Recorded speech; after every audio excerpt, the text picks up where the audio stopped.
ছোট্ট গোপালের কাছে হেরে গেলেন দীনকৃষ্ণ ঠাকুর। কেন বলছি? তার কারণ এই যে ছোট্ট গোপাল, যে কৃষ্ণের ছোটবেলার রূপ, সেই কৃষ্ণ সম্বন্ধে দীনকৃষ্ণ ঠাকুর বিভিন্ন সময়ে বিভিন্ন রকমের কুৎসা রটিয়েছেন। শ্রীকৃষ্ণকে অসুর বলে প্রমাণ করে দিয়েছেন। আবার গত বছর জন্মাষ্টমীর সময় একটি ভিডিওতে তিনি কৃষ্ণের জন্মের মুহূর্ত নিয়ে বিভিন্ন রকম খেস্সা করে কথা বলেছেন। এছাড়া বিভিন্ন সময় আপনারা তার ভিডিও দেখলেই দেখতে পাবেন যে কৃষ্ণ সম্বন্ধে তিনি বিভিন্ন রকম খারাপ খারাপ কথা, কুৎসা ইত্যাদি রটাচ্ছেন। তো যাই হোক, এইটাই বলছি যে এর জন্য কিন্তু জন্মাষ্টমী পালনে কোনো ভাটা পড়েনি।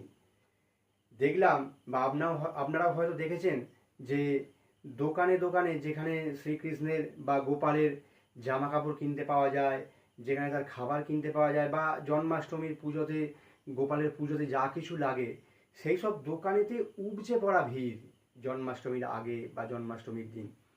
তো প্রচুর মানুষ জন্মাষ্টমী পালন করেছেন। ওনার এইসব কুৎসা শুনে কিন্তু মানুষেরা জন্মাষ্টমী পালন করতে থেমে থাকেননি, সেটাই বলছি। তো যাই হোক, একটা কথা, যে হিন্দুরা বা বাঙালিরা কিন্তু ভগবানকে নিজের ঘরের ছেলের মতোই মনে করেন, মায়ের মতো, বাবার মতো, মেয়ের মতো মনে করেন। সেই জন্য তাদেরকে আপন করে নেন। তো আপনি ভাবুন না, যে একজন মা সেই ছোট্ট গোপালের যতই দোষ থাকুক না কেন, সেই সব দোষকে ক্ষমা করে দিয়ে তাকে আপন করে নিয়েছে, তাকে আপন করে নিয়ে নিজের ছেলের মতো করে তার জন্মাষ্টমী পালন করেছে। আপনাকে একটা কথা বলি, বা অনেকেই তো বলেছে, আমি বলাটা ধৃষ্টতা, কারণ আমি একটা নগণ্য ছোট্ট, এইটা আমার প্রথম ভিডিও। তো আমি কি বলি না বলি সেটা নিয়ে কোনো ব্যাপার নয়। আপনি অনেক উঁচু শ্রেণীর মানুষ। একটা কথা বলি, যে আপনি তো কুসংস্কার দূর করতে নেমেছেন। তো যদি কুসংস্কার দূর করতে নামেন, আপনার তো এইসব মানারই ব্যাপার নেই।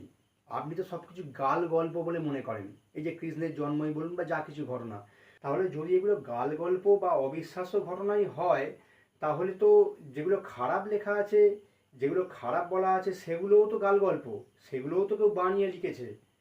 তাহলে আপনি এদিকে গাল গল্প বলে মেনে নেবেন, অবিশ্বাস্য বলে মেনে নেবেন, বলবেন কি করে এসব সম্ভব, এসব ঘটনা সম্ভবই নয়।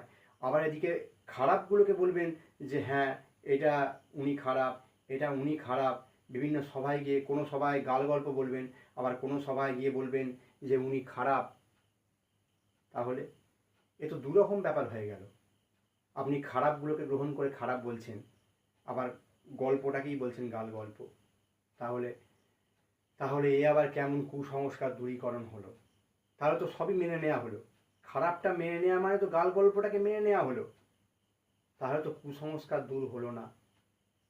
আপনি কুসংস্কার দূর করুন। আমিও চাই, বা অনেকেই চান, যে হিন্দু ধর্মের মধ্যে যেসব কুসংস্কারগুলো আছে সেগুলো দূর করার দরকার। আর যদি এগুলো কুসংস্কার না হয়, যদি এগুলো সত্যি ঘটনাই হয়, তাহলে এই যে শ্রীকৃষ্ণ, এনার জীবনীতে খারাপের সঙ্গে সঙ্গে অনেক তো ভালোও রয়েছে। তো সেই ভালোগুলোও তো মেনে নিতে হবে, সেই ভালোগুলোও তো লোকের মধ্যে বলার দরকার। শুধুমাত্র খারাপ খারাপগুলোকে বেছে নিতে হবে না। এমন অনেক বই আছে যেখানে শুধু খারাপ কথাগুলোই বলা আছে, এমন অনেক বই আছে যেখানে ভালো কথাগুলোও বলা আছে।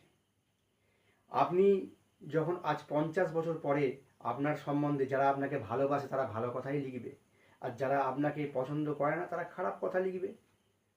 এক্ষেত্রেও তো তাই, কেউ কেউ খারাপ কথা লিখেছিল, কেউ কেউ ভালো কথা লিখেছিল। আপনার সম্বন্ধেও পরবর্তীকালে তাই হবে। কেউ কেউ ভালো লিখবে, কেউ কেউ খারাপ লিখবে। এখন যে যেটা গ্রহণ করবে, যে ভালোটা গ্রহণ করবে সেটা ভালো, যে খারাপটা গ্রহণ করবে সেটা খারাপ। কিন্তু আমাকে মানতে হবে শুধু খারাপই নয়, ভালোও কিছু আছে। তো যাই হোক, কুৎসা রটানো আপনার চলছে, চলবে, কেউ থামাতে পারবে না। কিন্তু আমরা যারা ভগবানকে নিজের ঘরের ছেলের মতো মনে করি, মা বাবা মেয়ে এদের মতো মনে করি, তারা ভগবানকে আপন করে নিতে থাকবো। আপনি যত বেশি কুৎসা রটাবেন তত বেশি তারা আমাদের আপন হয়ে যাবে। তো এইটুকুই বলার।